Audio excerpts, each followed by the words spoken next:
Welcome to Season 6 of CX in the Wild with the global voice of CX, Dennis Wakabayashi. Embark on a safari into authentic conversations with emerging CX leaders and brands. The adventure starts now.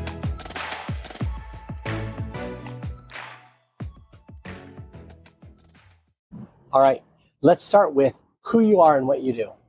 My name is Dina Storey, and I am a climate and sustainability expert. I've been in this space for almost 18 years now. I'm a senior partner with Marfa Advisors here in Dubai in the UAE. Now, how do you spell that? Marfa? Yeah. M-A-R-F-A. Marfa. Yes, Marfa. I think there's a Marfa, Texas, by the way. Murphy, Texas. Yeah, I live in there Murphy, you Texas. go. There you go. Somebody was saying your company name is very similar to that. Yeah. So I just have to jump in because I asked who you are and what you do, but I know so much more. You are more than just a partner in a firm. You're I almost would say a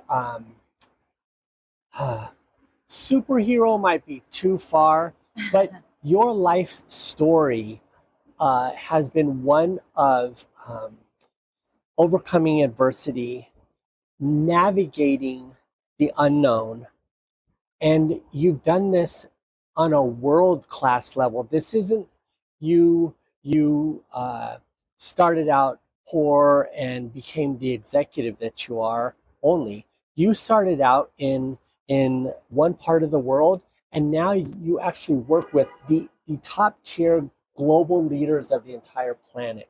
So I just wanted to get that out on the record because you're so humble. You probably wouldn't brag about all of that. So thank you. So would you feel comfortable sharing a little of your backstory, some of those highlights? Yes. So that people know I'm not just talking. Yeah.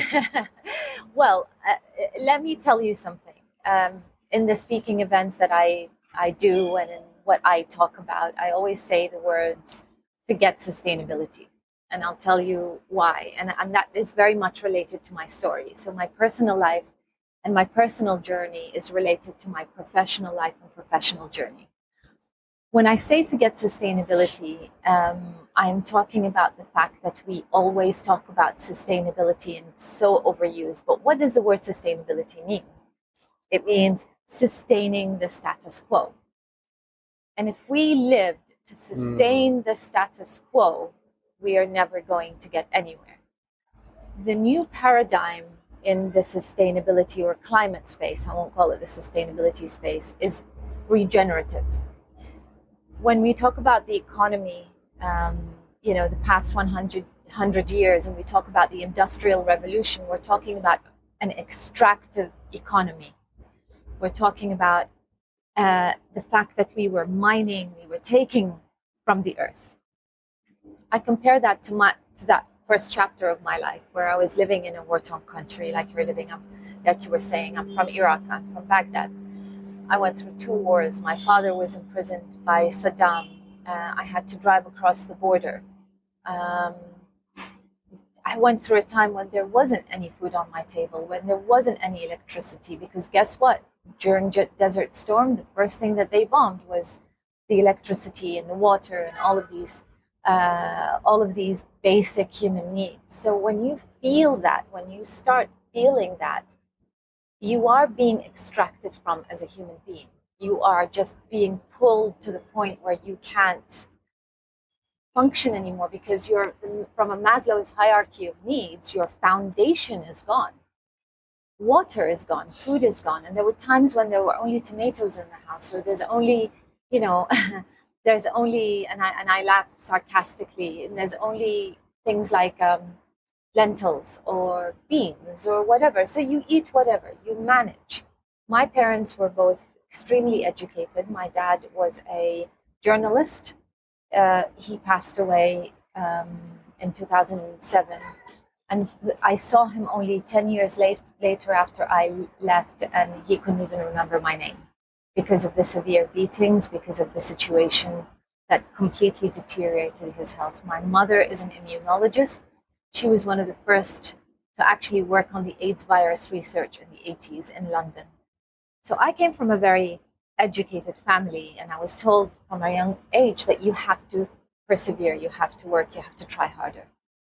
So my extractive stage, as the Industrial Revolution and the extractiveness of what we look at from an Earth perspective, is that war-torn.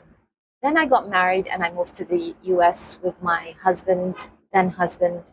And in 1996, I found myself pregnant with my first child, $2,000, 2 suitcases, in a country I have no knowledge about, don't know anyone, and you have to start all over again. So if I wanted to sustain the status quo, I wouldn't be able to survive. Exactly, yeah, wow. So you forget sustainability. So you're going through this extractive phase, and then you wake up one morning and you say, I have to do more. In the regenerative economy phase, that's called the green growth, whereby I'm talking about me as a human being. I started realizing I have to do more. So I went back to school. I did my MBA in international business. I started working at a commodities trading desk. I started trying to get my life on track, because I had a husband who was abusive, physically and mentally, and so I had to fight for myself. The same thing happened when you talk about the journey from a professional perspective. People started waking up that the Industrial Revolution, extraction, mining, single-use plastic, taking is not going to work anymore. And that's when we started looking at this green growth phase, which only started towards the end of the 80s and 90s. When I went back to school and I did my MBA and I started working on a trading desk, it was awesome and great from a financial perspective, but I hated every minute of it. I thought, I have to do more. I needed to do more, because I felt that's it. That's there is. Go make money, come back, stay home, and take care of the kids. And my kids are growing up and I wanted them to have a better life. So I found this thing called sustainability. So I went back to school again. I never thought in my entire life that I would get into an Ivy League school, because who am I? I'm a girl with an engineering degree from Saddam University, chemical engineering degree from Saddam University, who went to the States trying to get a job with a chemical engineering degree from Saddam University. You can imagine how hard that was. So I did my master's in sustainability management and almost started from the beginning. I hit the ground doing energy audits, understanding what is the meaning of this thing called the Sustainable Development Goals. At the time, they were the Millennium Development Goals. That's how far along. We were actually the first group of students to graduate with a degree in sustainability management. And then you look at the professional side. Sustainability and the Sustainable Development Goals are focused on doing no harm.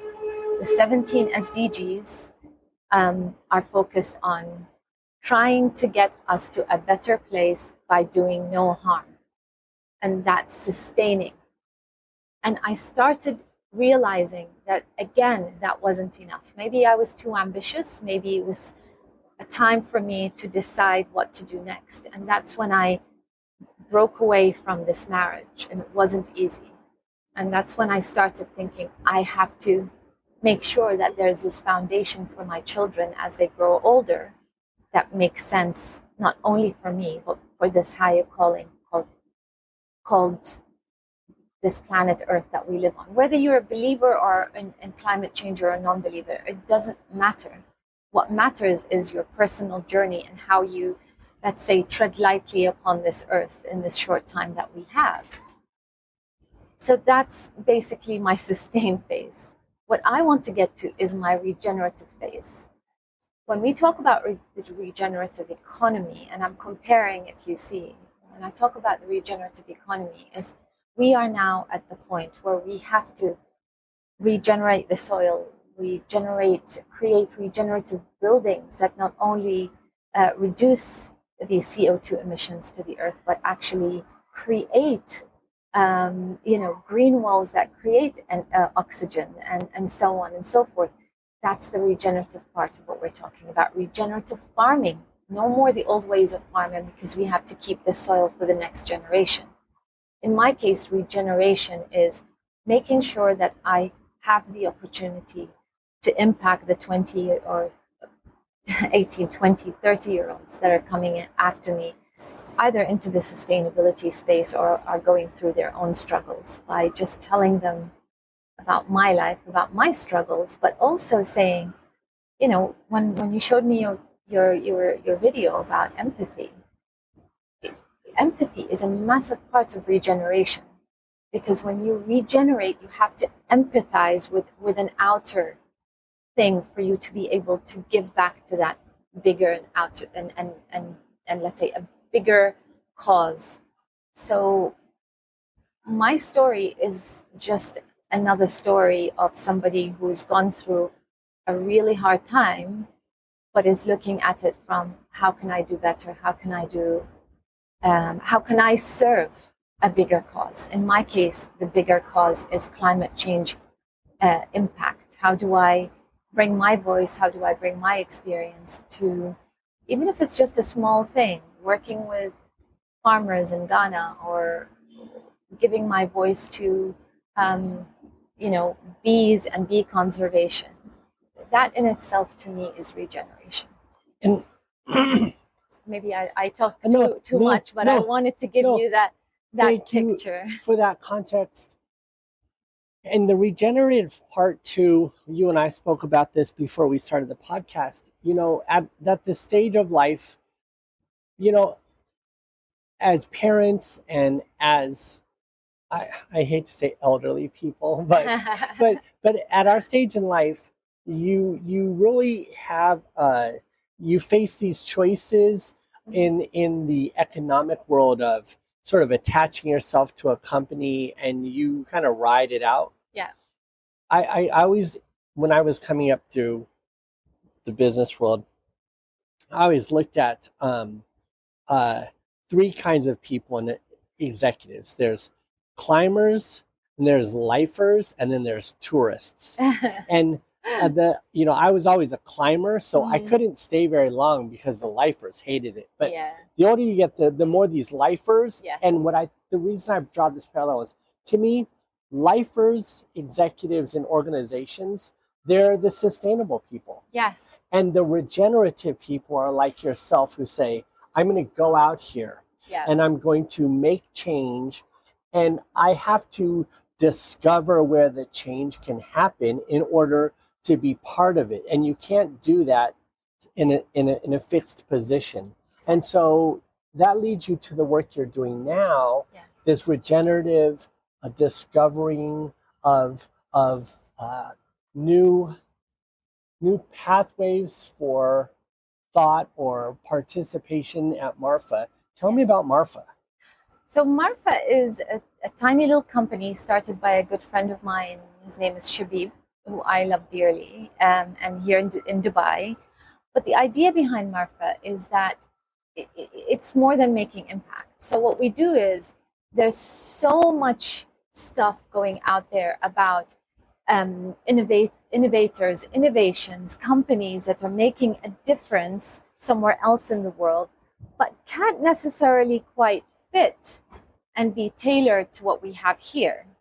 So what we do is, we work with the government, we work with entities and institutions to identify what needs to be in the region in order for us to get to our net zero goals. And I'll give you an example. So for example, we're working with a company that creates water out of air. And that technology works brilliantly in the US, and it's amazing. And air to water technologies are nothing new. They've been there for decades. It's a massive dehumidifier, basically. And then you take the water that you dehumidify, you filter it, you drink it. The difference is, when you look at air to water technologies within the context of how can it solve the water scarcity problem, you can't use it. Why? Because most of the technology that's out there is very energy intense. So if I wanted to take this air to water technology and put it in the middle of a village in Africa, or in the desert for a group of nomads, I can't do that. Why? Because it needs a lot of energy. This technology requires 1/8 of the energy required to run this machine and produce 6, 7, 8 times as much water. Okay, that's interesting for me. Does it have a use here in the region, whereby water scarcity is only getting worse as the climate here gets warmer and warmer? This is one of the hottest Novembers we've had. Yes, it does. Can we adapt it? Yes, we can. Can we pilot it for us to adapt it? And that's basically what we're doing now with COP28, for example, is piloting this technology. And then if we pilot it and if it works and the water is good enough, which it is, to be able to put it and decentralize the water solution across not only the UAE but the region, are there policies in place that allow this to thrive? Can it be scaled up and manufactured here so that the carbon footprint is less and we can create jobs here? So it's a holistic way of looking at a solution. And this is what we talk to our government entities about. And we pick and choose the projects. I don't take any project that's coming our way. We take projects that actually have an impact, social, environmental, and economic. And that's what I was telling you about. People tend to forget that when we talk about the triple bottom line, it's social, environmental, and economic. If you do not take the economic into account, you're not going to make an impact. And I want to make a direct economic impact and an indirect.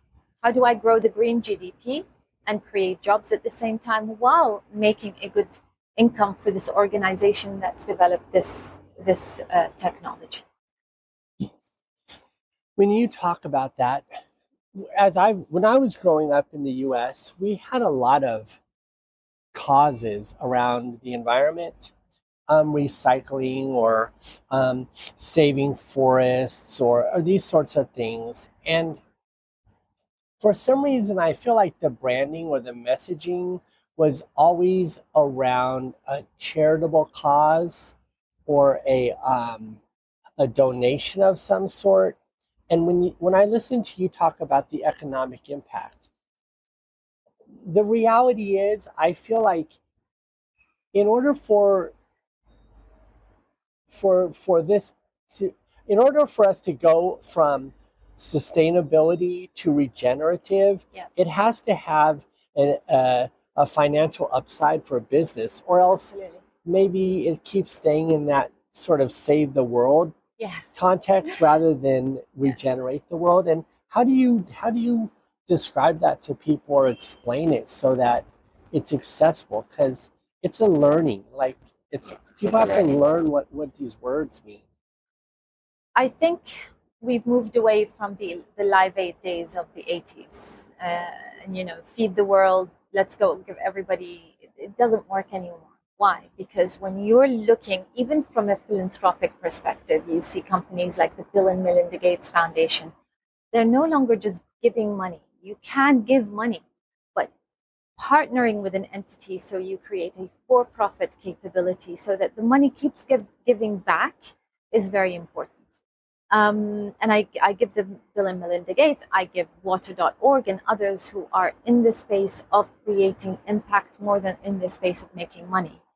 But why I'm very insistent on the sustainability and climate story being a for-profit story is the fact that we are not able to elevate the impact if there is no financials involved, because eventually it will not be we're not going to be able to bring the private sector into the game, and it'll become a government burden, it will become a tax burden, it will become a let's put money in a pool and give food or plant trees, which isn't always the way to go. It has to include the private sector, and it has to include people who can innovate. It has to include innovations for it to be able to thrive. There's a balance between financial and innovation that allows us to solve the problems of climate change bigger and better. And again, if you look at the way that it's done, when I'm putting better windows or insulating a building. What does that mean? That means efficiencies. What does that mean? That means saving money. That means an economic impact for the person who's building this building. So it makes economic sense as well as environmental sense for me to ensure there's insulation on my house, and so on and so forth. So where that comes into a parallel with my world, Yeah.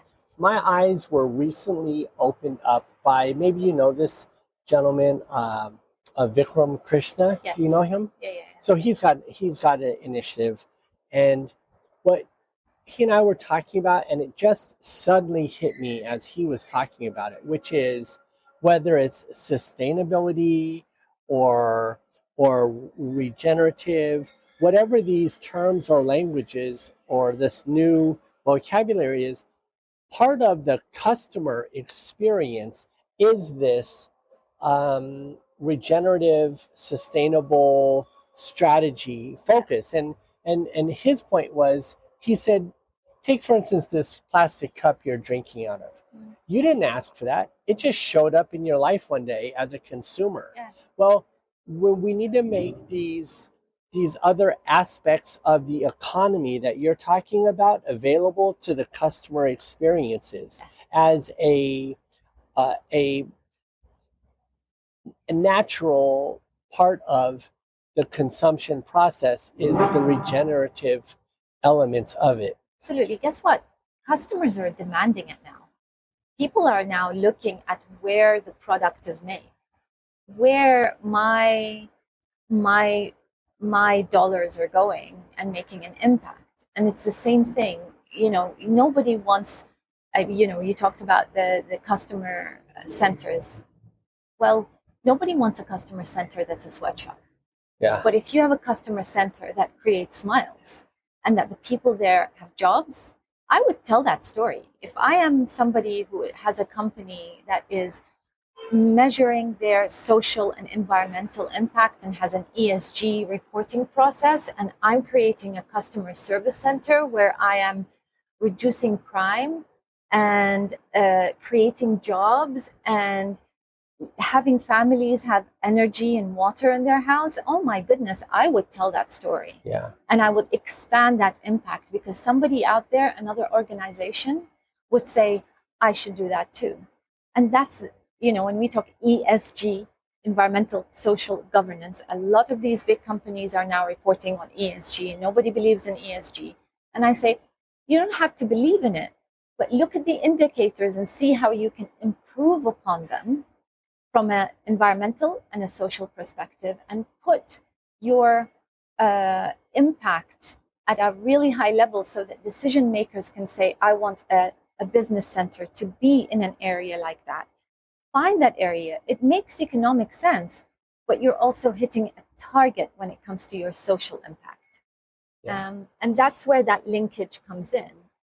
So we've talked a lot about, I think, if the audience is listening, they've got some interesting perspectives on probably the past and the present state of all of these concepts. I don't think there's anybody out there who says, let's kill the planet, So No. I think we have a lot of these conversations, but I think rarely is there an opportunity to have a bridge to someone like you.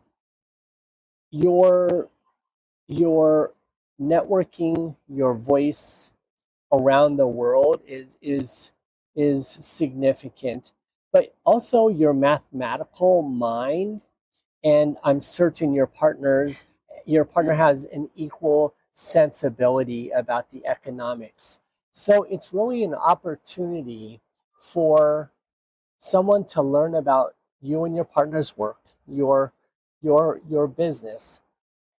But when it really comes down to it, you could, just all things considered, you can work on any number of 100 projects, and only a very few of those are the actual ones that are sustainable, regenerative. So when people come to you, they have questions on their mind, I'm guessing, like, is this part of something that can happen now, or is this the same thing, just not plausible now, but it may be 5 years or 10 years from now. And when is that? So when you're helping, I think what you're trying to do is clarify for those who are managing investments of time, energy, resources, strategies, cultural initiatives, whatever it is. But it's not enough to say you're working in this space. You got to get it right. And I think what I hear is you're one of these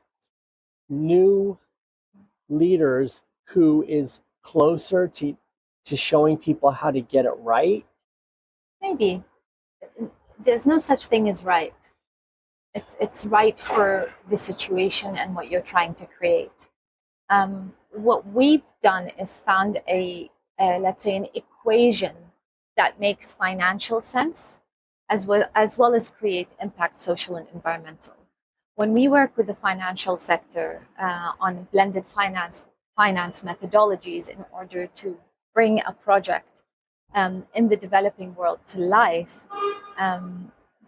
that's an equation that works for that. And what I mean by this is bringing in philanthropic money, bringing in private sector money. The philanthropic money de-risks the private sector money and investments. They all come together, and that's why the blended finance mechanism. And we can support a project, a renewable energy project out in Africa. So there's all of these different things that are going around. Pulling together the right mix. I didn't invent all of these things. Things exist, but pulling together the right mix of financial mechanisms, innovations, social impact, policies, and putting them together and saying, this is how we're going to deliver it. In the short term, this is going to be the losses you may generate, but your break-even point is going to be in 2 years' time, and this is how you're going to be able to financially sustain this project going forward. And oh, by the way, the projected social impact is this, the projected direct and indirect economic impact is this, and you're providing your customer, in my case, it's an organization, with a blueprint of how they can, in the next 5 years, not only make money, but create that impact. So that's the difference, is being able to tweak things to create something that is right for here. But there is a lesson from that for somebody who wants to do it in the US or in Europe or anywhere else in the world. And how are you working with people these days? Obviously, every time I talk to you, we're both in some country on the other side of the world. Yes. And you're everywhere. How do you determine who you want to work with? The projects seem to come from all over the world. There's a massive interest in climate and sustainability solutions. What we do is work to, I know this region really well. I know the US really well because that's home. So for me, it depends on, does this project have an impact here? Because I don't want to waste somebody's time and say, yes, you can do it here, when the reality is it works in the US but doesn't work here because of the maturity of the region or the maturity of the technology at this point in time for the region. So we tend to have, honestly, the projects seem to come to me because I have been in the space for a really long time. I do a lot of speaking events about the work that we do across the world. Just came back from Portugal, where I spoke at the Planeteers World Gathering. We have COP28 coming in less than 3 weeks here in Dubai. And that's a big, massive COP because, again, there's a lot of controversy around it. However, there's also a lot of people who are really, really, for the first time, interested. Controversy creates interest, and I love that. And I don't believe that you shouldn't necessarily use the podium or the platform that you have for good change. And that's basically what we're trying to do. So utilize our voice, utilize our capabilities, and look at the opportunities in a way that makes me as a person and giving me the capability to pick and choose projects that make sense for me. Well, we're up to 29 minutes longer than usual. Yes. Thank you for taking time to be on the podcast. And I just appreciate your time.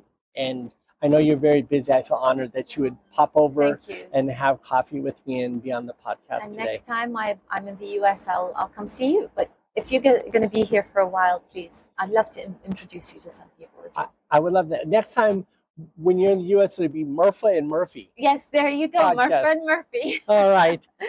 Love it.